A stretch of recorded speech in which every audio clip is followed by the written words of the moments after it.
la historia de la iglesia cristiana.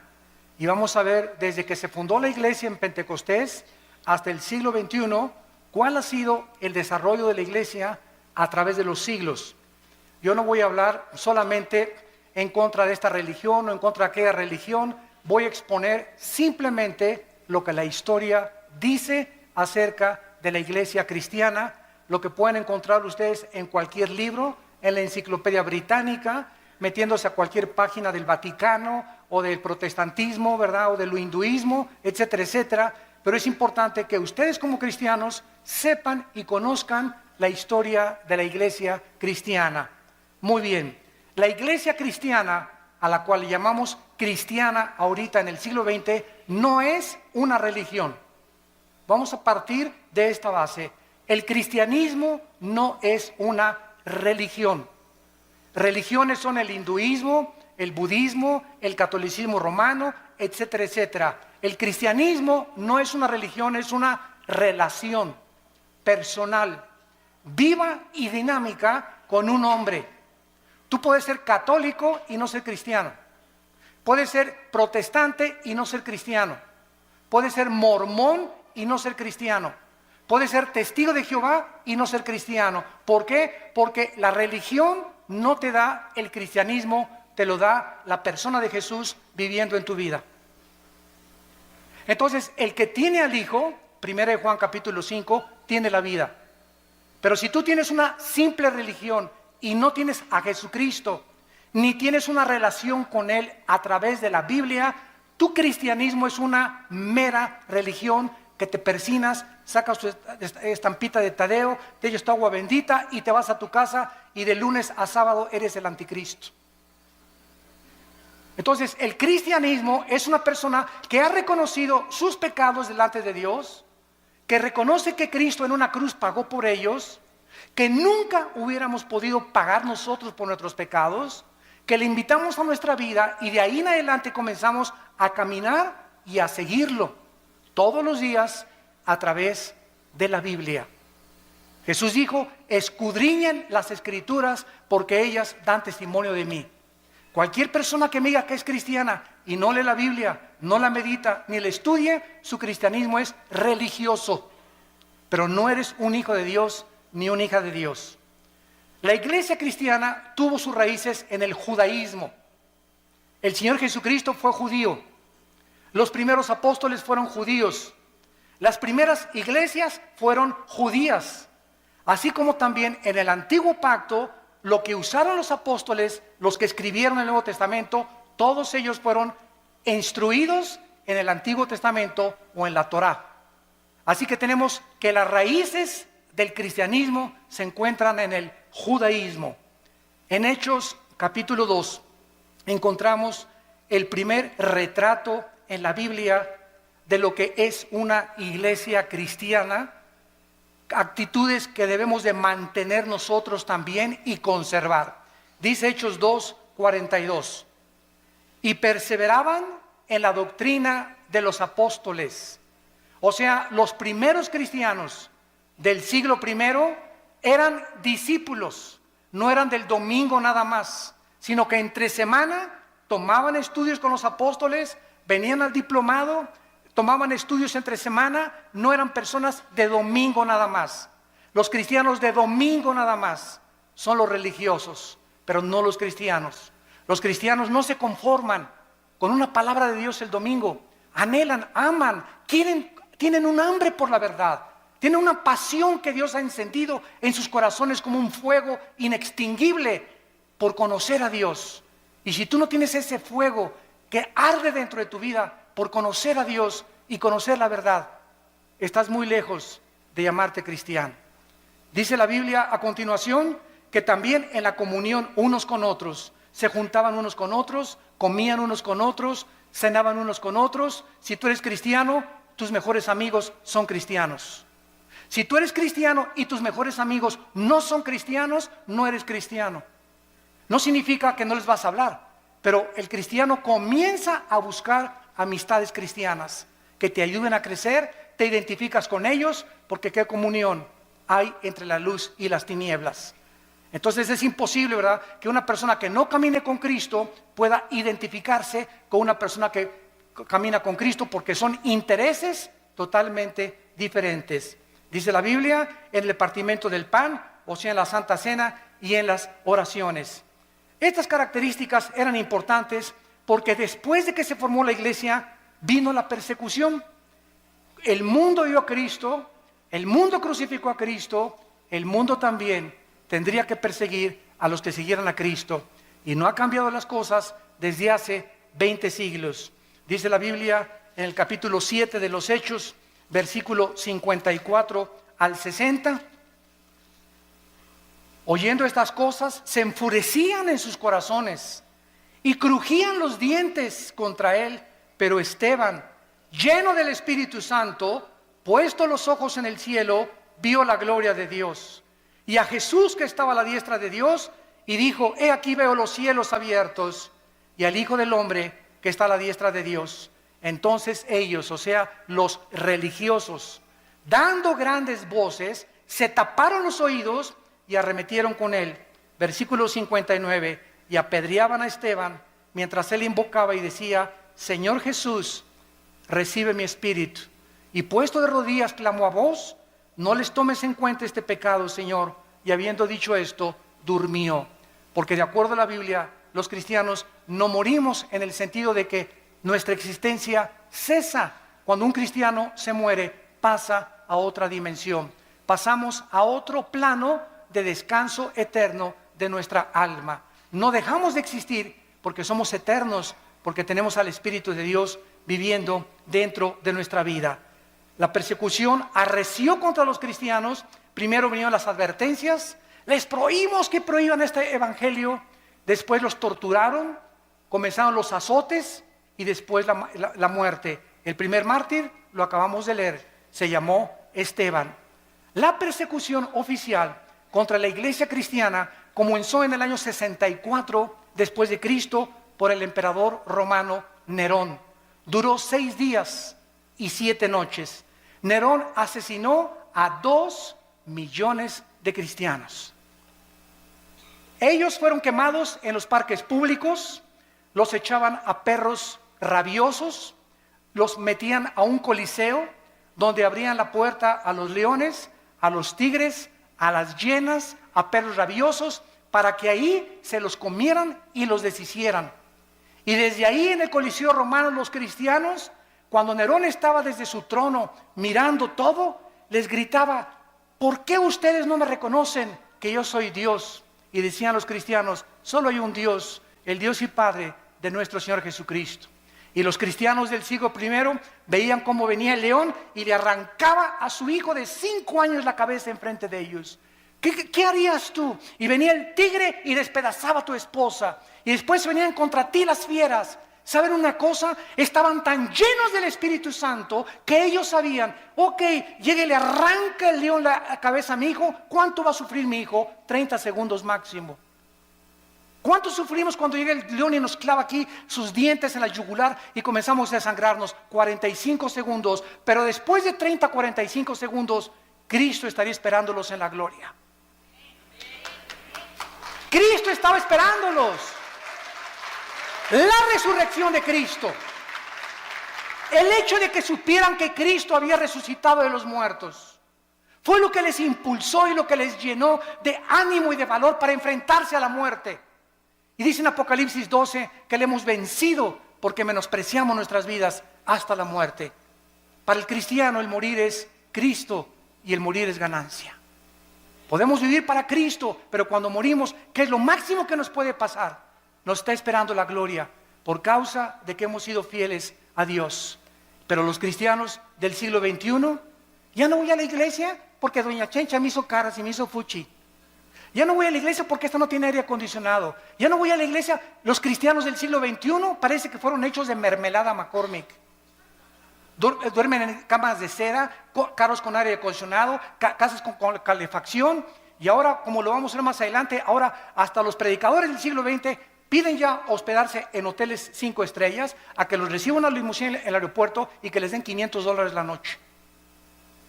Y los cristianos del siglo I El ejemplo que nos dejaron Pablo en caballo, en azotes, en persecuciones, en trampas. Vean la Biblia, estos eran los cristianos que marcaron y pavimentaron el camino para la iglesia que somos nosotros.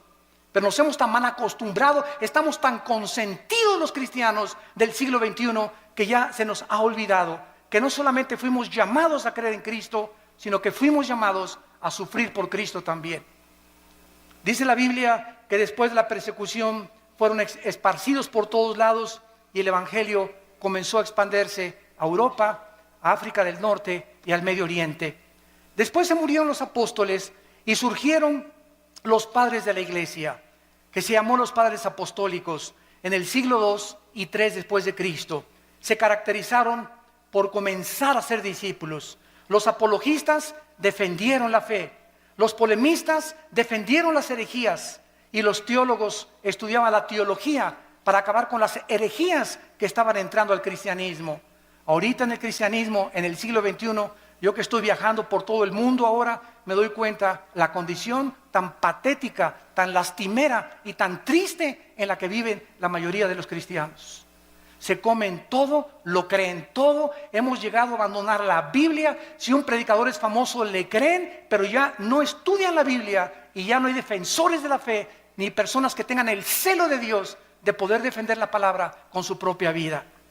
Vino entonces después la famosa conversión en el año 337 después de Cristo de un emperador que se llamó Constantino. Escuchen, pasaron 3 siglos y no había papas.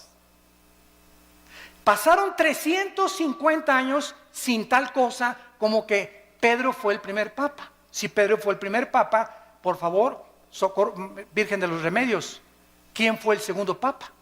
¿Quién fue el tercer papa? Pasaron 350 años sin que hubiera tal papado. El emperador Constantino nombró al obispo de Alejandría y de Constantinopla pontífice. La palabra pontífex en el latín significa constructor de puentes, porque el pontífice comenzó a enseñar que él era el puente entre Dios y los hombres, no Jesucristo, sino ese hombre a quien el emperador romano lo nombró. Y después lo nombró vicario de Cristo, vicarius Dei Filii en latín, que significa representante de Cristo en la tierra. Bueno, el emperador romano, Constantino, iba el 27 de octubre del año 330 más o menos a Milvain en una batalla, y en el cielo vio una cruz. Él dice que vio una cruz que le dijo, signos vincitoris crucifix, bajo este signo vencerás. Constantino cesa la persecución del imperio romano contra los cristianos, ya no los persiguen a los cristianos, y él absorbe el cristianismo constantino como la religión oficial del imperio romano. Y desde Constantino a nuestros días, los cristianos son por herencia y por tradición y no porque han nacido de nuevo.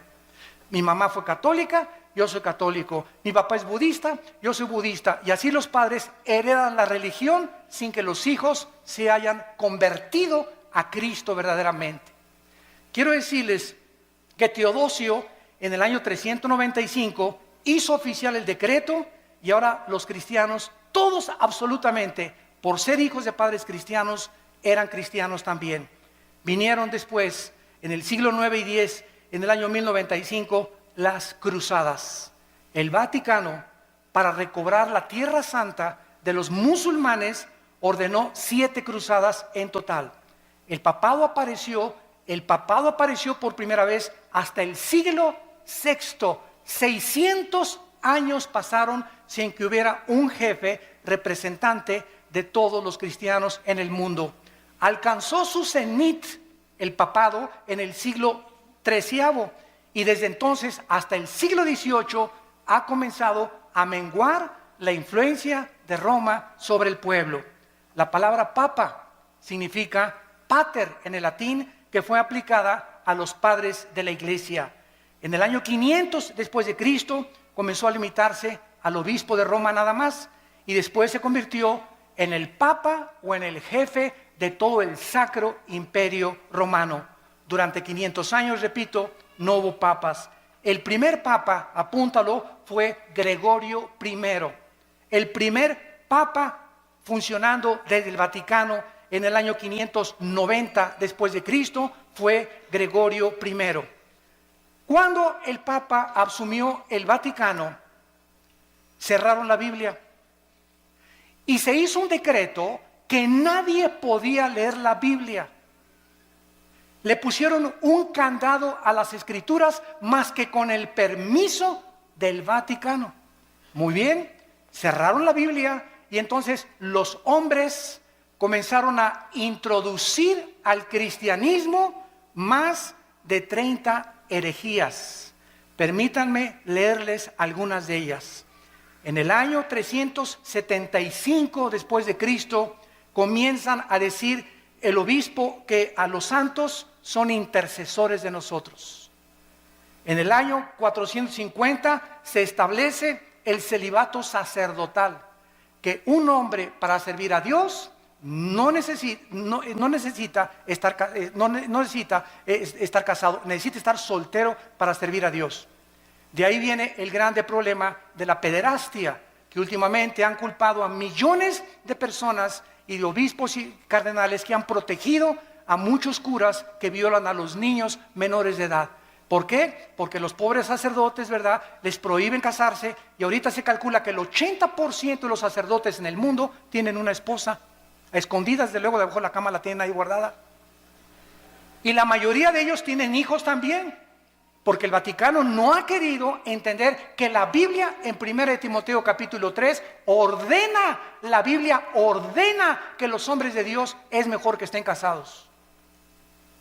Entonces ese fue un invento que se lo sacaron de la manga, el celibato sacerdotal. En el año 666 viene la extrema unción, que si una persona está agonizando y se va a morir y llega un sacerdote y le ponen el santos óleos, la persona ya no tiene por qué irse al purgatorio, porque se le da la extrema unción. Si una persona se fue en pecador, borracho, parrandero y jugador, pero antes de morir le echan aceite, el sacerdote se salva del infierno. En el año 850 establecieron el agua bendita, que cualquiera que metiera la mano a la pilita y se hiciera el signo de la cruz, ya lo protegían los ángeles. En el año 1190 se comienza a vender la salvación, que el que diera más dinero al Vaticano se le daban 15,000 años de indulgencias en el purgatorio. En el año 1215 después de Cristo, se introduce la transubstanciación, que el sacerdote tiene el poder mágico de tomar una hostia y convertir la hostia en el cuerpo y la sangre de Jesucristo, y que cuando la persona toma la hostia está recibiendo a Jesucristo. Se lo recibe el domingo, se le sale de lunes a sábado y se le vuelve a meter el domingo. Digo, es que si seguimos una línea de lógica elemental es absurdo, pero ¿cómo es que millones de personas lo han creído? ¿Cómo es posible esto? Es que Cristo estableció la Santa Cena, claro, pero Él no dijo que al recibirlo lo recibíamos a Él. Él dijo, esto representa mi cuerpo que es partido, hacelo en memoria de mí. Nunca dijo que teníamos que recibirlo a través de eso. Bueno, esta transubstanciación va en contra de todo el libro en el Nuevo Testamento de los Hebreos, donde la Biblia dice que los sacrificios y todas las cosas fueron suspendidas y que en una sola ofrenda Cristo, al morir en la cruz, Él ha pagado por todos nuestros pecados. Después la iglesia introduce la misa con la transubstanciación. ¿Saben ustedes lo que es la misa? Yo le he preguntado con mucho respeto, se los digo, y vuelvo a repetir, estoy hablando la pura historia. La misa, el 95% de los católicos no sabe qué es la misa. Todos dicen que es la Eucaristía o que es la hostia.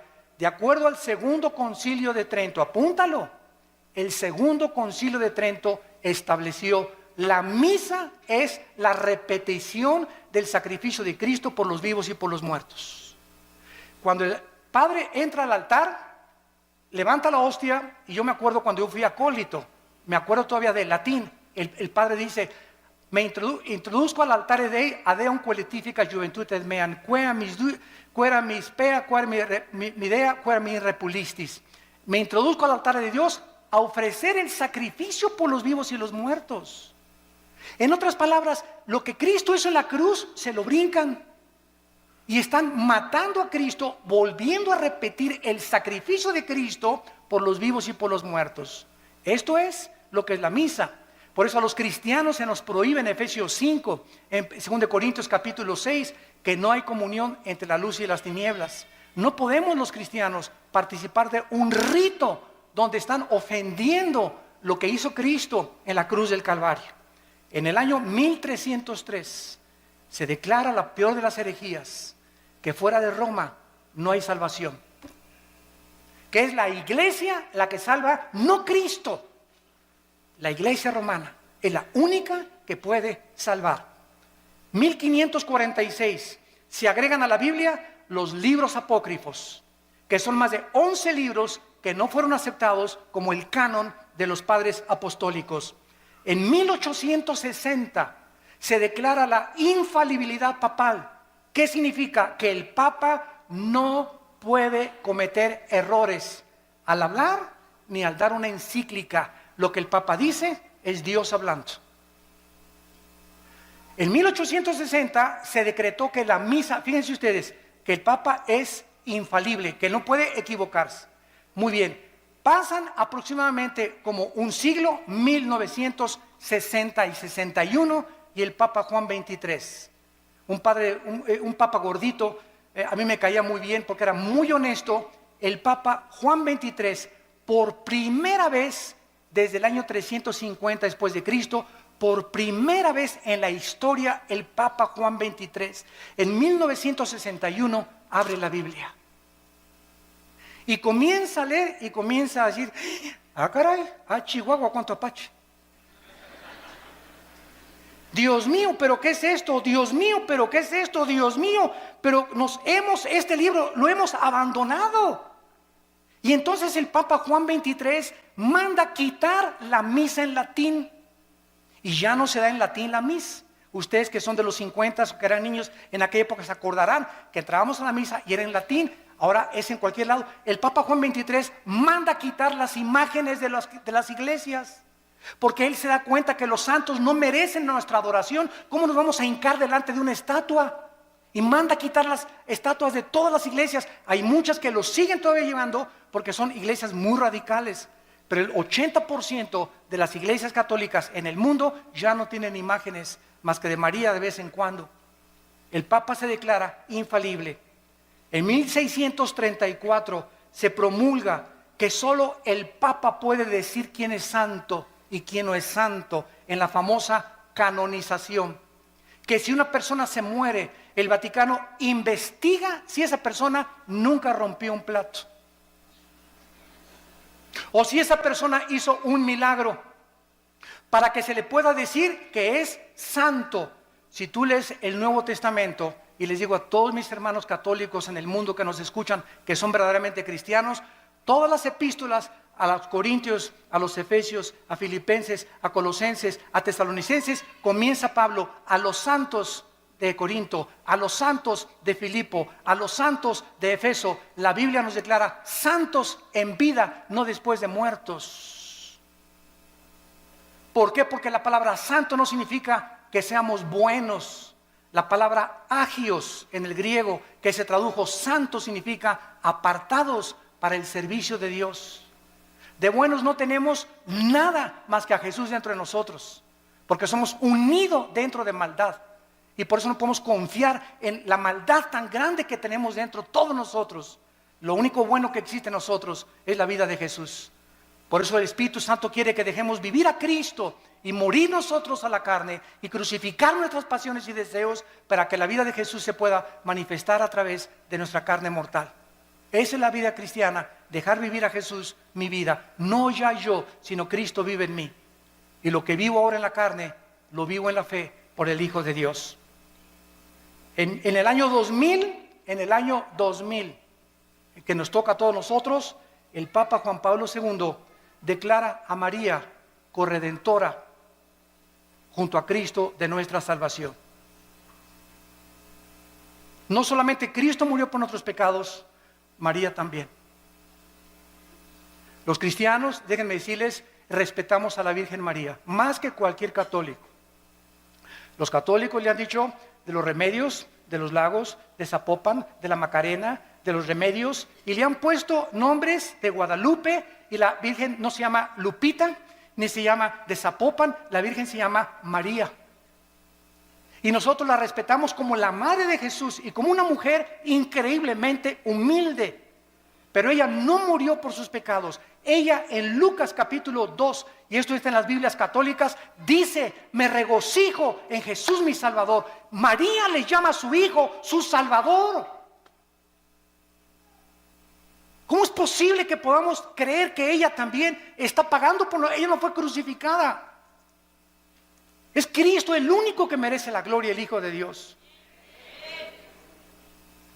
Ante estas barbaridades y estas herejías, que la mayor parte de las personas están ciegas, solamente cuando se nos caen las vendas y leemos la Biblia, nos damos cuenta que tenemos que escoger a quién le hacemos caso, a la Biblia o a los hombres, a los que nos enseñaron estas barbaridades sin tener apoyo en la Biblia, o le hacemos caso a la palabra de Dios. En Gálatas 1, del 6 al 8, dice la Biblia que si alguien anuncia otro evangelio, o si alguien predica otra verdad que la que no está en la Biblia, queda bajo maldición. En 1 Timoteo capítulo 6, del 3 al 5 dice: si alguno enseña otra cosa y no se resume solamente y conforma a las palabras sanas de Jesucristo, nada sabe, está envanecido, delira acerca de cuestiones, contiendas donde nacen envidias, pleitos, disputas de hombres necios, pervertidos, que han desechado la verdad de Jesucristo. La Biblia es la única guía, la única lámpara, la única luz que nosotros podemos tener. Sea la Biblia veraz, sean los hombres mentirosos. Después de esto vino la famosa Inquisición, que fue el colmo de Roma. Las matanzas y masacres contra todos los que se decían cristianos, los que no se sujetaban a Roma y al Vaticano, los que leían sin permiso la Biblia, como a miles de judíos y enemigos en 1198 después de Cristo. En el año 1198 después de Cristo, el Papa Inocencio III, apúntalo, Inocencio III ordena asesinar y exterminar a todos los que no le obedecían a él y no a la Biblia. Se confiscaban los bienes de las personas, los bienes materiales de las víctimas, los cuales pasaron a ser propiedad del Vaticano. Francia, España, Italia y Alemania y los Países Bajos sufrieron los errores en el nombre de Dios. Se comenzó a matar a la gente en el nombre de Dios. La religión, no el cristianismo. Por eso comenzamos poniendo las bases. El hecho que lo hayan hecho en el nombre de Dios no era el Dios de la Biblia, era el Dios que ellos han inventado. Solo en los años 1540 a 1570, el Vaticano asesinó a más de 1 millón de personas, más de 1 millón de personas en el nombre de Cristo. El Vaticano usó la Inquisición para mantener su poder. Y en el siglo XVIII, el Vaticano era el estado más millonario y rico de toda Europa. Ningún rey en Europa podía hacer nada, ni casarse con ninguna persona sin permiso de Roma. Se convirtieron en dictadores totales de Roma. En este tiempo se levantaron 4 hombres de Dios. Petrarca, en el siglo XII y en el siglo III, caudillo del Renacimiento italiano. Petrarca se paró enfrente del Vaticano y les gritó: cueva de ladrones, cueva del infierno. Lo crucificaron. Juan Wycliffe, profesor de la Universidad de Oxford, Inglaterra, predicó contra la tiranía espiritual del clero, se opuso a los papas, a los cardenales, a los monjes y defendió el derecho de que el pueblo podía leer la Biblia. Lo asesinaron. Juan Hus, rector de la Universidad de Praga, discípulo de Wycliffe, predicador intrépido, ataca los vicios del clero y el estado corrompido del Vaticano, condenó la venta de la salvación, de las indulgencias, rechazó la enseñanza del purgatorio que no está en la Biblia, fue quemado vivo, y los que seguían a Hus los condenaron a muerte en la hoguera por órdenes del Vaticano. Giacomo Savonarola, originario de Florencia, Italia, denunciaba como un profeta hebreo el sensualismo, los vicios y los pecados del Vaticano, porque a los 12 años de edad comenzaron a nombrar papas. Había papas que tenían 12 años de edad, eran niños y los hicieron papas y nombraron a más del 45% homosexuales. Jefes de la iglesia y representantes de Dios en el mundo. Giacomo Savonarola quiso acercarse al Papa Alejandro VI, apúntalo, el Papa Alejandro VI le dice a Giacomo Savonarola: te ofrezco hacerte cardenal si te callas la boca. Él dijo: no me callo. Lo ahorcaron y lo quemaron en la Plaza Mayor de Florencia, 19 años antes que Martín Lutero publicara sus 95 tesis en la Catedral de Wittenberg, Alemania. Y así llegamos al año 1546-50, cuando un monje llamado Martín Lutero vivía en Alemania y quería ser monje, un hombre sincero. Y pasó por Alemania un hombre llamado Juan Tetzel. Y Lutero oyó desde el convento donde él estaba recluido que este hombre que envió el Vaticano traía una caja y pasó por todas las calles de Berlín y por todas las calles de Alemania anunciando: en el momento que ustedes pongan un chelín en la bolsa que traigo aquí en esta cajita, el Vaticano les va a quitar 5,000 años de purgatorio. Cuando Lutero oyó que el Vaticano estaba vendiendo la salvación, se horrorizó. Y entonces, de alguna manera, una Biblia llegó a sus manos y leyó en Romanos 1:17: el justo por la fe vivirá. No por las obras ni por lo que demos a la iglesia, sino por lo que Cristo hizo en la cruz. Entonces, él se levantó totalmente del monasterio, se salió y fue a la catedral de Wittenberg y escribió Lutero las 95 tesis que decían: esto dice la Biblia, esto dice el Vaticano. Lo clavó en la catedral de Wittenberg en Alemania, pues se armó la revolución. Agarraron las tesis, se las mandaron al Papa, y pues ya saben ustedes, ¿verdad?, que lo mandan llamar a Martín Lutero, y el Papa Sixto IV en el año 1476 había iniciado la doctrina de que se podía comprar la salvación con dinero. ¿Se parece a la iglesia del siglo XXI? Al ratito llegamos para allá. La venta de estas indulgencias era un permiso para pecar. O sea, tú puedes ser adúltero, tú puedes fornicar antes de casarte, pero si das dinero, se te perdonan los pecados. En 1517, Juan Tetzel comenzó a perdonar a todo mundo, y en el 31 de octubre de 1517, Martín Lutero clava las 95 tesis en Alemania. El Papa León X excomulga a Lutero porque Roma podía mandar al infierno a los que ellos querían. Se llama la excomunión. Y le dijo a Lutero: te damos un mes, Lutero, para que te retractes de lo que acabas de decir. Lutero quemó públicamente la bula papal del Papa, y entonces Carlos V, emperador del Sacro Imperio Romano, Alemania, Austria, España y Países Bajos, invitaron a Lutero para que se presentara y se negara de lo que él había dicho. Lutero llegó y estaban como 100 cardenales del lado derecho, como 100 cardenales del lado izquierdo, y el Papa sentado en su trono.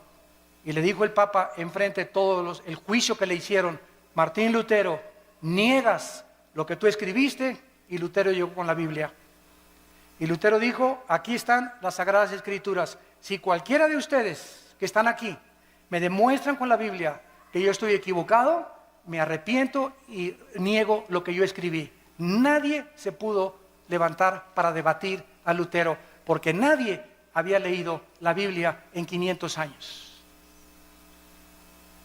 Todo era lo que los hombres habían inventado. Lo declararon muerto a Lutero, lo sentenciaron a muerte el Vaticano, y entonces los amigos o los príncipes alemanes le escondieron y le protegieron. En 1529 el Vaticano prohíbe las enseñanzas luteranas y les llama a los que seguían a Lutero protestantes. Por primera vez, por protestar contra lo que el Vaticano enseñaba. En el año 1559 había más de 400,000 protestantes y les cambiaron el nombre a hugonotes. El Papa Paulo III ordena el exterminio y funda un grupo llamado los jesuitas. Los jesuitas, dirigidos por un hombre soldado llamado capitán del ejército Ignacio de Loyola, para que él tuviera la autoridad del Vaticano con el ejército de los jesuitas de matar a todos los que leyeran la Biblia. Ir de casa en casa y el que tuviera una Biblia, los jesuitas lo asesinaban y le quitaban la vida. Catalina de Médicis, madre del rey, ordenó matar el 24 de agosto de 1572 a más de 700,000 cristianos en un solo día. En memoria de la matanza, mandó el Vaticano acuñar una moneda que se llamó la moneda de Médicis, para celebrar que habían matado a 700,000 cristianos. Bueno, en 1607 viene toda la persecución en Europa. ¿Y qué hacen los cristianos en Europa? Se van a Inglaterra, huyendo del Vaticano, y agarran barcos, y entonces los cristianos comienzan a navegar y llegan a Estados Unidos. En el año 1607 llegaron los puritanos al estado de Virginia. En 1639 llegaron los bautistas al estado de Virginia en Rhode Island, bajo el liderazgo de Roger Williams. En 1681 llegaron los cuáqueros al estado de Pensilvania. Y todos estos grupos que llegaron a Estados Unidos llegaron a América con la Biblia. Todos venían con la Biblia. ¿Se acuerdan la televisión, la serie que había que se llamaba Los Pioneros? Estados Unidos es la primera nación en el mundo, en la historia, la primera nación fundada en este libro. La Constitución la hicieron basada en la Biblia, a las monedas les pusieron In God We Trust, en Dios confiamos, y todo comenzó a crecer con la palabra de Dios. Después vinieron las misiones y tenemos las vidas como David Livingstone, Hudson Taylor, que se fueron a la China a evangelizar a los chinos, a Guillermo Carey a la India, Morrison, Moffat, todos estos hombres que dejaron el confort de sus vidas y se fueron a predicar el evangelio al mundo entero.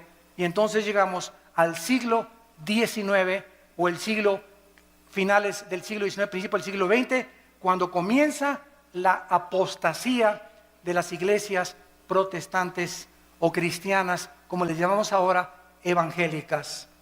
A mediados del siglo XIX, escúcheme con cuidado, todas las principales universidades norteamericanas, escuchen, Harvard, Princeton y Yale, fueron fundadas por pastores.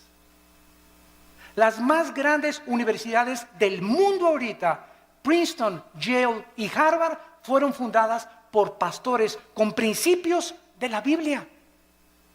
Pero ¿qué sucedió? Que comenzaron a mandar a los estudiantes a Europa. Y en Europa en el siglo XX comenzó el racionalismo francés y el ateísmo alemán, donde Jacques Rousseau y todos los grandes ateos del siglo XX comenzaron a atacar la Biblia, y los cristianos que venían de Europa, estudiantes que llegaron a enseñar en los seminarios teológicos norteamericanos, comenzaron a introducir todas las herejías del racionalismo filosófico europeo, y comenzó a leudarse poco a poco las iglesias protestantes o las iglesias evangélicas. Quiero nombrarles a ustedes las 8 verdades fundamentales del cristianismo, los 8 pilares sobre los cuales debe estar edificada una iglesia o una persona que es cristiana. Número 1, la inspiración de la Biblia como la única regla de fe y conducta.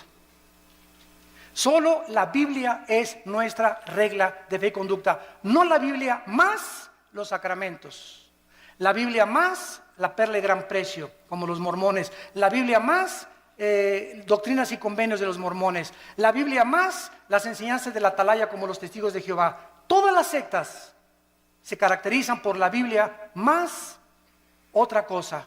El cristiano es solo la escritura, solo la Biblia, solo la fe. En segundo lugar, el nacimiento virginal de Cristo. Cristo nació virginalmente mediante una virgen llamada María. Número 3, la deidad de Cristo. Cristo tenía dos naturalezas, la naturaleza humana, que fue la que murió en la cruz, y tenía la naturaleza divina. Jesús dijo, el que me ha visto a mí, ha visto al Padre. Número 4, la doctrina de la Trinidad. El Padre, el Hijo y el Espíritu Santo son la misma esencia, manifestado en tres diferentes personas. Número 5, la resurrección de Jesucristo corporal. Los testigos de Jehová enseñan que resucitó en gases. Nosotros decimos, la Biblia dice que resucitó físicamente. Número 6, la salvación por gracia sin las obras de la ley. Ahora hay una doctrina en el cristianismo que se llama que se puede perder la salvación. Cuando una persona me dice, ahora que estuvimos mi hermano y yo en un país de Sudamérica, teníamos ahí como 500 pastores y todos me preguntaron, hermano Alducin, ¿se pierde la salvación? Y yo les dije lo siguiente, es tan fácil como esto. Roma dice, la salvación más los sacramentos igual a la salvación. O sea, es por gracia, pero también las obras te dan la salvación. Esa doctrina entró a nuestras iglesias.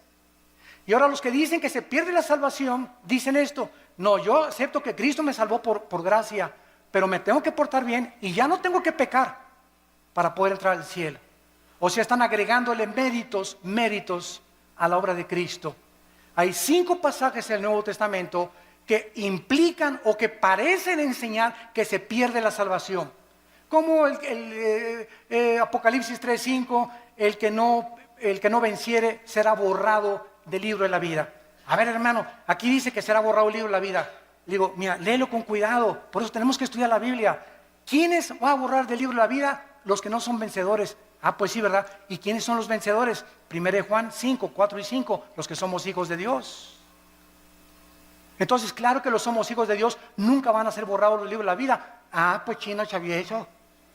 Y así comenzamos a ver que cada pasaje que usan para disque enseñar que se pierde la salvación, lo sacan fuera del contexto y hacen un pretexto de la palabra de Dios. Número 7, la redención es por la sangre de Cristo, no por la misa ni por ninguna otra cosa. Y número 8, necesitamos nacer de nuevo. El ser humano necesita ser regenerado para entrar al reino de Dios. Muy bien, y terminamos con lo que es la apostasía de la iglesia en el siglo XXI. Abróchense el cinturón. Ahora voy a hablar lo que está pasando en las iglesias cristianas y que necesitamos nosotros los predicadores pasarle la estafeta a nuestros jóvenes, a la segunda generación, y volver a enseñarles a que regresemos a la Biblia otra vez, porque los cristianos del siglo XXI estamos abandonando la Biblia. Y si estamos criticando a Roma que vende la salvación, yo conozco iglesias cristianas que venden la salvación. Ya no tenemos por qué jactarnos ni presumir que somos mejor que el Vaticano. Por eso les dije, les voy a hablar la verdad. Yo conozco iglesias que venden la salvación y predicadores en la televisión que te venden la salvación. Si tú les mandas $50. En 1960-70 comenzó un cura católico en Centroamérica llamado Camilo Torres. Yo admiro a este hombre. Él era sacerdote católico. Él no conocía la Biblia, pero él estaba harto de la pobreza y que él no podía cambiar con lo que Roma le decía la vida de toda la gente pobre en Centroamérica, Guatemala, Honduras, etcétera, etcétera. Entonces Camilo Torres, ¿saben lo que hizo? Agarró una AK-47 y formaron grupos armados para poder comenzar a usar el comunismo y a través de la liberación de los estados opresores dictatoriales, quitar la pobreza a la gente. Esto se llamó la teología de la liberación, que fue una mezcla de cristianismo con el comunismo. Y él era un hombre sincero, Camilo Torres. Después encontramos que pasó el tiempo Y el cristianismo se comenzó a mezclar con el misticismo de los hindúes y de las filosofías orientales. Comenzamos a darles en los 70s y en los 80s del siglo pasado, a darle más experiencia y más validez a las experiencias místicas, y se comenzó a propagar la mentira. No vamos a hablar de doctrinas, las doctrinas nos dividen.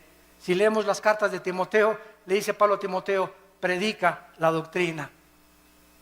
Y comenzaron a decir, no hablemos de doctrinas, vamos a hablar mejor del amor, porque las doctrinas nos dividen. El pueblo de Dios comenzó a enseñar que si tú no hablas en lenguas, no tienes a Cristo. Que si no hablas en lenguas, no tienes el bautismo del Espíritu Santo. Esto es una herejía. Porque el don de lenguas, gracias a Dios por él, y no estamos en contra de este don. Gracias a Dios los que ustedes tienen ese don. Pero enseñar que si no lo tienes, no tienes al Espíritu Santo, es una herejía. Porque toda la historia de la iglesia, los más grandes hombres de Dios del siglo pasado y del siglo XXI, ninguno nunca ha hablado en lenguas. Entonces no eran cristianos de acuerdo a esta enseñanza. Se comenzó a propagar la risa santa. Y comenzó a decir que era de Dios. Risa santa le llamaron. Y se comenzaron a tirar al suelo, muertos de la risa. Y comenzaron a filmarlos todos los enemigos del evangelio. Y comenzaron ya en el suelo a ladrar como perros. Comenzaron a ladrar como animales. Después vino el vómito santo. Es santo. En la iglesia, enfrente de todos, que porque lo que salía era el bautismo del Señor. Después comenzaron a mandar por la televisión trapos ungidos. Quiero decirles que si me mandan $100, este trapito se ungió con aceite de Israel. A mí qué me importa que haya sido con aceite de Metepec. El aceite del Antiguo Testamento no era el santo, representaba la unción. No había nada del aceite que fuera santo, era el símbolo que él representaba nada más. Y ahora la gente, porque este es aceite de Jerusalén, ya tiene más validez que el aceite olivo, que el aceite que hacen en cualquier otro lado. Y comenzaron a ungir trapos, pero el predicador era famoso. Y como yo soy famoso, te mando el trapito, mándame $50 y lo pones bajo tu almohada y te quita el dolor de cabeza. O te va a proteger de los demonios. O si me mandas $100, alejaré las maldiciones de tu casa. O si haces un pacto conmigo, tu hijo se va a aliviar y tu esposo va a regresar que te abandonó. Todas estas son herejías, son blasfemias de la palabra de Dios, que tenemos que combatirlas, aunque nos cueste, como lo hemos dicho antes, nuestras propias vidas, nuestros propios intereses. Yo se los digo, a mí me han prohibido tantas cosas y tantas iglesias y tantos países la entrada. Hermano, yo tengo ya mi foto en casi todos los países, como persona non grata a las iglesias carismáticas. Porque tienen miedo de que hablemos la verdad, por las barbaridades en las que se han metido. También se ha comenzado a enseñar, aparte de las lenguas, la risa santa, el vómito santo, contorsiones, y comenzaron las apariciones hace 10 años, que estaba cayendo del cielo oro y piedras preciosas. Polvito santo del cielo, está cayendo oro. Hermano, míreme las manos, es diamantina, menso. Alguien se contó cuánto el ventilador y puso diamantina, burro. Me está cayendo oro del cielo. ¿Quién puede imaginarse que Dios le va a interesar mandarnos oro del cielo? Dice Proverbios, busque la sabiduría más que las piedras preciosas. Increíble. Dios me parchó la muela y tengo ya un tapón de oro, hermano. A Dios te pone una muela nueva, menso. No te pone un parche ni te la tapa. Dios hace las cosas nuevas totalmente. Todas estas cosas han entrado a la iglesia y el pueblo las ha aceptado por no conocer la palabra de Dios. Y luego también en las reuniones. Y voy a iglesias y yo les digo a mis pastores, denle un zap en la cabeza atrás de esa persona. Es que estoy bajo la influencia del Espíritu Santo. Espérame tantito, de 1 Corintios 14. El espíritu del profeta está sujeto al profeta. Entonces, no hay tal cosa como que alguien pierde el control y comienza como alambre eléctrico así en la cabeza, ¿verdad? Que lo lleven al manicure. Que venga el psiquiátrico por él. Pero esa persona no tiene el Espíritu Santo y está solamente haciéndose ese panchote que está haciendo la iglesia para que la iglesia vea que el hermano tiene el Espíritu Santo. ¿Qué le interesa al Espíritu Santo que estás como alambre eléctrico? En 1 Corintios 14 dice la Biblia, hermanos, dice Pablo, les suplico que en la iglesia no hablen en lenguas. Y si alguno quiere hablar en lenguas en la iglesia, que sea 1, 2 o 3 por turno, nunca todos al mismo tiempo. Y además que uno interprete, y si no hay intérprete, cállate y habla en chino mejor. Pero llegaban a las iglesias y todos, pero todos estaban llenos del Espíritu Santo. Hermanos, un cántico nuevo. Y comenzaron todos. ¿Cuál cántico nuevo? Ni que 8 cuartos. ¿Cuál cántico nuevo? El cántico nuevo en los salmos es algo que sale de Dios, inspirado con nuestra mente de por medio. Nunca caemos en el misticismo oriental que pierdo el contacto con la realidad y me tomo un espíritu y me comienzo a hacer así, o comienzo a dar cosas que eso no son cosas de la palabra de Dios. Todo este misticismo entró a la iglesia y hemos llegado a la brujería. He visto programas de televisión donde un pastor agarra un bote de agua y dice que lo convierte en la sangre de Cristo. Y voltea el bote de agua, ¿verdad? Y se voltea por atrás y le echa de esa cosa, ¿cómo se llama el polvo con el que hace ¿cómo? Kool-Aid. ¿Lo pueden creer? Otra señora en la televisión hace poco pasó y dijo, fórmense aquí los de $1,000 y aquí los de $500. Y agarró un billete y lo pegó aquí en el oído. El dinero habla. Ahora aquí los de $1,000 y aquí los de 500. Y se ve en el video, lo pueden ustedes ver, se ve en el video. Pasa una señora con unas alhajitas y esta predicadora es mujer. Agarra las alhajitas y le dice, no, esto no vale $100, vete. Cuando la Biblia dice, cada quien dé como propuso en su corazón, ¿cómo puede alguien atreverse a decir que es predicadora o que es profeta cuando ella tiene que decirles, si te das ya 1,000 o te das de 500, que no sea menos de 500 ni menos de 1,000? Los de 1,000 aquí y los de 500 acá. Los de 1,000, denme su libro porque van a ser mis discípulos preferidos.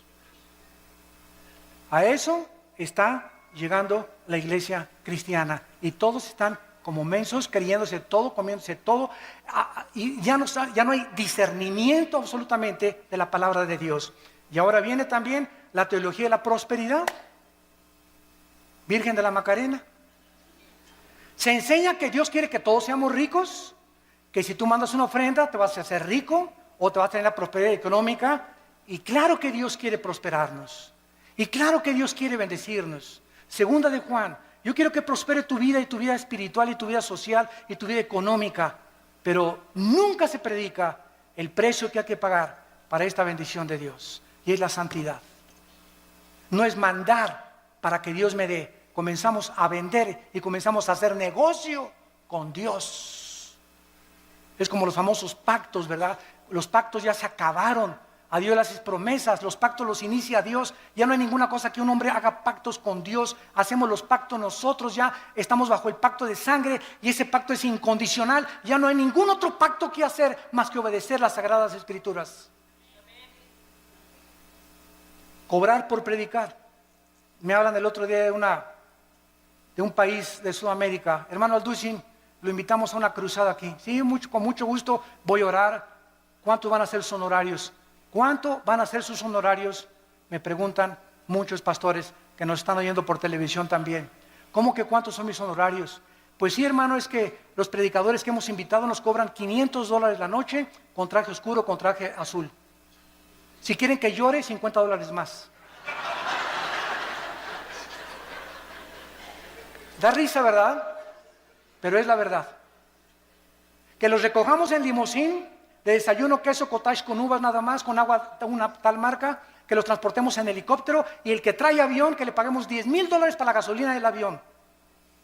O sea, el hermano viene nomás 3 días y le pagan la gasolina de un mes.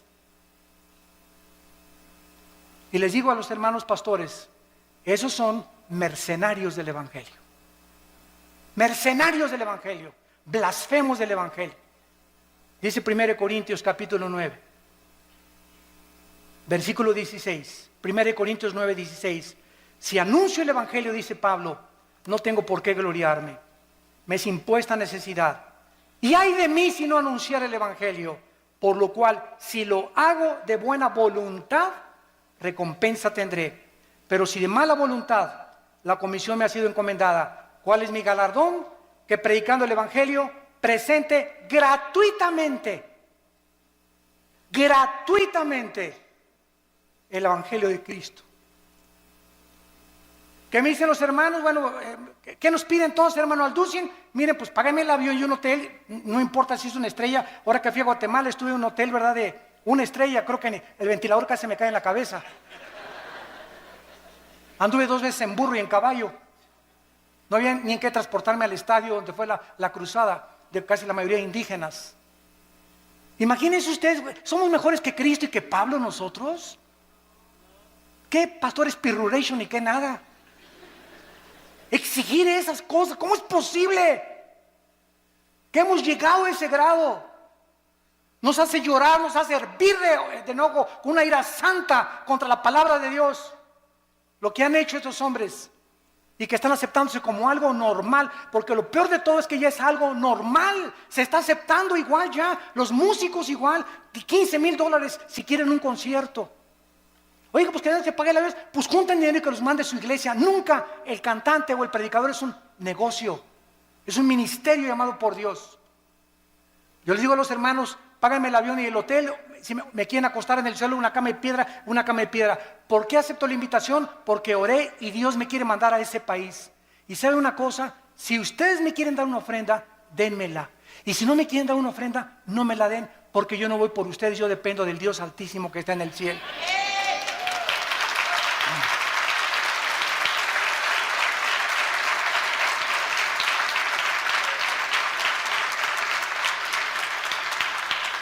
Recuerdo una vez regresando de una iglesia del centro de la República Mexicana, hace muchos años, venía con mi hijo Alan, que estaba chiquito. Tuve 8 días predicando en una cruzada, en una ciudad, me reservo el nombre, y también los hermanos no me dieron ni para la gasolina. Tenía una combi vieja en aquel tiempo. Cuando pasábamos, Alan y yo tuvimos que empeñar nuestros zapatos que traíamos y el reloj que traía para pagar la caseta y regresar a casa. No me dieron ni para la gasolina y los bendije. Y no guardé rencor contra ellos. A los 3 días me llegó un cheque por el triple lo que me hubieran querido dar.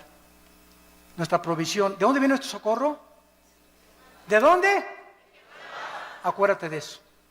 Acuérdense de eso, predicadores que me están escuchando. Nuestro socorro viene de arriba, no de los hombres, ni el aplauso de los hombres también. Y finalmente hemos llegado ya al final del siglo XXI, donde ahora la última herejía se llama el ecumenismo. Predicadores cristianos están permitiendo que ministros católicos, budistas o de otras religiones ocupen los púlpitos cristianos. Estamos uniéndonos, dizque para que todos seamos uno. Espérame tantito, podemos ser unos mediante la verdad. No, el amor sin la verdad no es amor. Es pasión y es solamente algo que brota de la carne.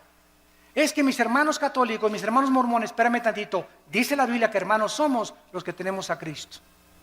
No le llames hermanos a cualquiera, todos somos criaturas de Dios, pero a los que le recibimos nos dio la potestad de ser hechos hijos de Dios. Así que discúlpame, pero no eres mi hermano. Eres mi hermano si tienes a Cristo en tu vida. Y esto es lo que nos muestra la palabra de Dios. Yo soy el camino, dijo Jesucristo, yo soy la verdad y yo soy la vida. No hay ningún otro nombre dado bajo el cielo a los hombres en que podamos ser salvos. Hermanos en Cristo y los que nos ven por la televisión, es hora de regresar a la Biblia.